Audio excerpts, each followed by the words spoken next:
Hello, my name is Tony Litt.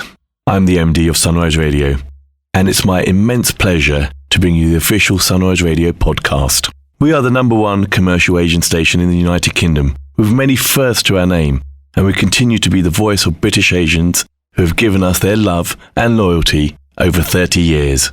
It's a legacy we cherish and a responsibility that we don't take lightly. Our aim has always been to entertain the listeners with the best of Bollywood and Bhangra, while also addressing their concerns. A real voice for the community, a vibrant community, and a great nation. We are proud to be British and Asian. This podcast is a compilation of some of the things we do on the station, with a stellar lineup of presenters who each have their own personality and style. It's entertaining, informative, engaging, and we hope you will enjoy it here as a podcast if you are unable to tune in to the radio.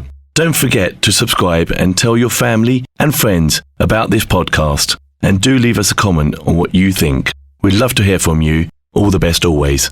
Team Sunrise. The UK's biggest station mix. Sunrise Radio. You're listening to Sunrise Radio with me, Kavita, and joining me now is Dr Sarandeep Marwaha, who is a consultant cardiologist at King's College Hospital NHS Foundation Trust. But before that, she was also a CRY-funded research fellow from 2020 to 2023. Along with all of this, she's also a senior lecturer, a tutor and mentor at the prestigious MSc Sports Cardiology course at St George's University of London, and she's a true advocate of women in cardiology. Dr Saran, welcome to the show. How are you doing today? I'm very, very well. Thank you very, very much for inviting me to come to the show. No, thank you so much for coming. And of course, you've been working with CRY before, which stands for Cardiac Risk in the Young. How did your involvement in the charity come about? It was what I would say destiny. I'm a great believer in destiny, but actually it was an amazing story that as a cardiologist or trainee cardiology at the time, you often have to do research because they encourage that for you to be a good cardiologist, know your specialty well, and also it helps with job applications. And actually, I was very much saying to my bosses, I don't want to do research. That's another 4 years on top unnecessarily, unless something came about that was amazing, that really I was passionate about, because I don't like to waste time. 2 weeks later, there was a job application for Cardiac Risk in the Young for a fellow, which talked about charity. It talked about giving back to the community. It talked about research. It talked about sudden death. Everything that I had been working for or was interested in all my life. And I've been doing charity work since I was 12. So I just couldn't help myself apply for it because it was encompassing everything that I believe in. That's amazing. And you say you you've been involved with charity since you were 12, but of course you specialise in cardiology. Why did you kind of choose to go down that path, and particularly in the area of inherited heart conditions, which affect young people and also athletes and sporty individuals as well? Mainly because I found the human body to be very, very complex, and it was fascinating. More so the way the heart works and when it's put under stress. That was fascinating. But I think as I trained and as you become skilled, you learn that the textbook side of things aren't the things that a lot of people will present with, especially young people. They can be completely fine. They can be asymptomatic. Your loved ones will think you're healthy. And then out of the blue, something devastating happens. And it's a ripple effect for your family, for your friends when that person passes away.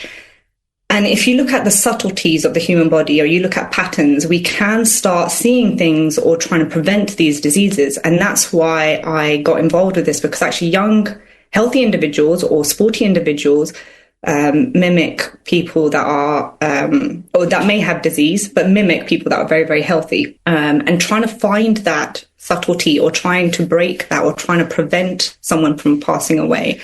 That I found fascinating, interesting, but also emotionally, it had implications to me because I've gone through that myself in my family. I think that's amazing. And then you're giving back as well. And we've gone through that in our family as well. It's hard for me as an individual hearing it. And we see this when we go round to other CRY events and CRY screenings. The families are left with this devastating kind of effect. And you can't compare this condition with cancer or strokes and things. And every condition has a devastating effect on a family. I think the problem with sudden cardiac death is people don't get a warning. It just happens. And then you're left with having to cope with these things. And that's why CRY, or Cardiologists in the Young, are amazing. And the people that work, the teams that I've worked with, they are actually going out into the communities. They're actually traveling. And all they're doing is encouraging people to come to an event, which is a one-day event. Takes 15 minutes of your time, essentially. So what actually happens then at a CRY screening? Well, it actually starts with, sad to say, a loved one might have experienced someone that's passed away. They do immense amount of fundraising, which essentially pays for a very, very discounted rate. All it is it allows someone to get free screening. So you'll get a team of us coming. A person comes in, they fill in a form, if they're under the age of 35, go through all the questions, what's wrong with them, if they've got any symptoms, if they've got any family history. So that will highlight any red flags to someone like myself. They will then go for an ECG, which stands for an electrocardiogram, which is basically, it's a way of recording your heart's rhythm. So we will print off that recording and look at the patient's heart rhythm.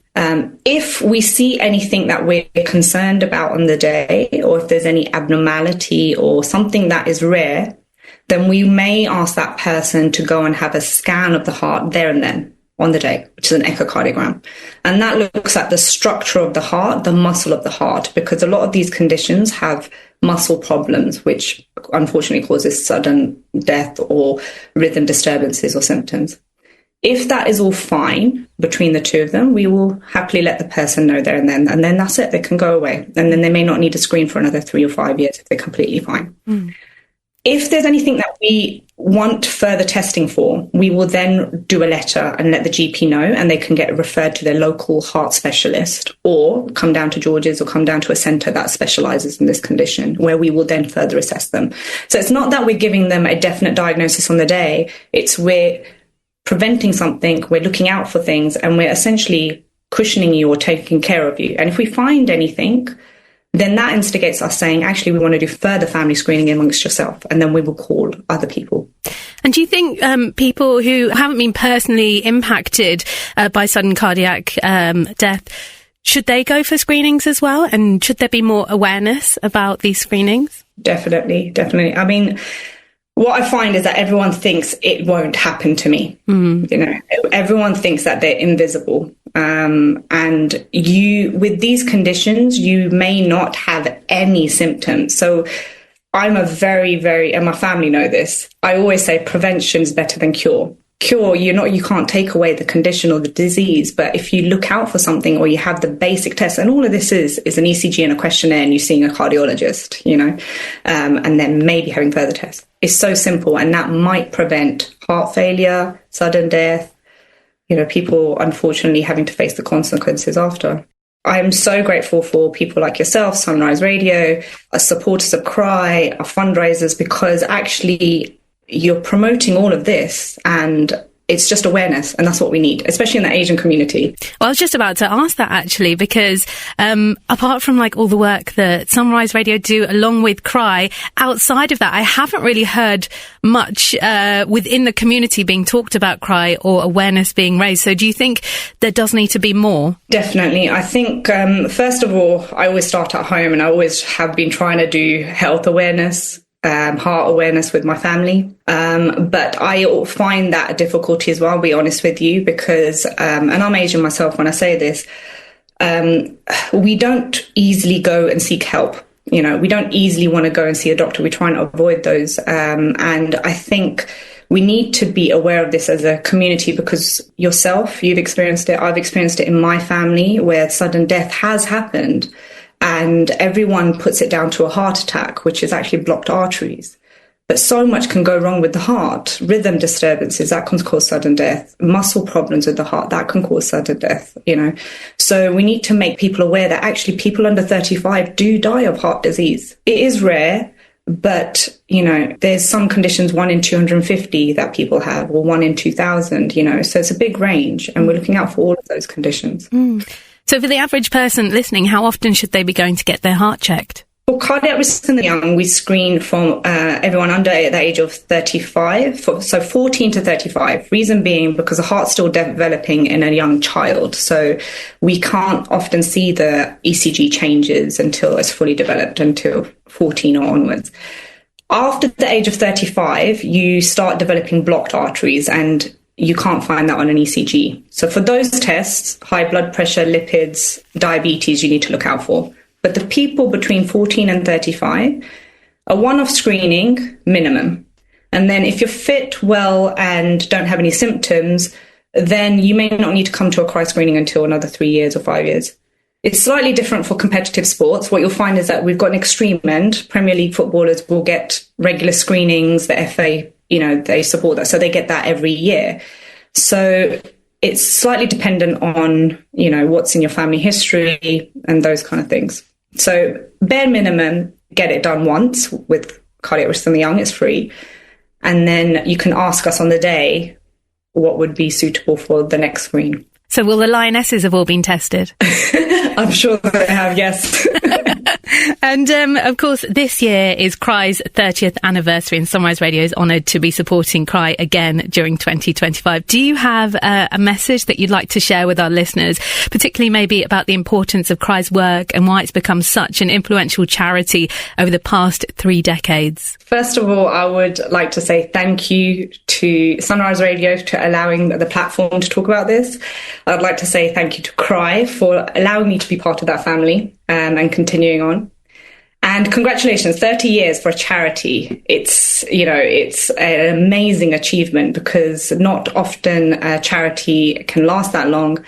And unfortunately, it came from a personal tragedy as well from their end. And then eventually that grew from bereavement or supporting bereavement families and research. The research part is crucial for CRY, and they've done so much in the last 30 years. And some of their research has gone into guidelines, and some of their research has gone into the way we treat patients as well. So they are doing amazing work. And I just want the listeners of Sunrise Radio, if you could support cardiac risk in the young, in any shape or form, or even get screening done, we would have achieved something there, especially today. So I would like to thank you all. Thank you. And where can our listeners go to support CRY or to find out more about screenings? So the easiest way is probably if you Google cardiac risk in the young or CRY, you will find a website that will basically show that. We are also on Instagram, Twitter, and LinkedIn, where they will give regular posts about what's happening around the country. Amazing. And the Instagram of Facebook or X is at cry_UK. And the website there is www.c-r-y.org.uk. Thank you so much for joining us today, Dr. Saran. Thank you very much for the opportunity for coming. And I hope this has helped with awareness for heart disease. You can catch me weekdays 12 till 4 on Sunrise Radio.